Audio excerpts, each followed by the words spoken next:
In digital Marathi, जनतेच्या हक्काचं व्यासपीठ। उल्हासनगर पूर्व पश्चिमेला जोडणारा महत्त्वाचा छत्रपती शाहू उड्डाणपूल आज खड्ड्यांच्या साम्राज्यात अडकला आहे। पुलावरील खड्ड्यांमुळे वाहतूक कोंडी तर होतेच, शिवाय वाहन चालकांना दररोज जीव धोक्यात घालून प्रवास करावा लागत आहे।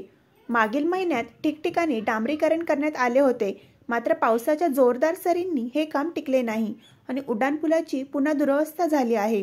आता या खड्ड्यांना अक्षरशः तळ्याचे स्वरूप आले असून त्यातून मार्ग काढताना वाहन चालकांना मोठ्या मनस्तापाला सामोरे जावे लागत आहे। दरम्यान अवघ्या एका दिवसावर गणेशोत्सव सुरू होत आहे। याच खड्ड्यातून गणपती बाप्पाचे स्वागत करावे लागणार का, असा संतप्त सवाल उल्हासनगरकर विचारू लागले आहेत। स्थानिक नागरिकांचे म्हणणे आहे की वारंवार तक्रार करूनही महापालिका प्रशासन खड्ड्यांकडे सपशेल दुर्लक्ष करत आहे। हा आहे का उल्हासनगरच्या विकासाचा पॅटर्न, असा प्रश्नही नागरिक प्रशासनाला विचारत आहेत।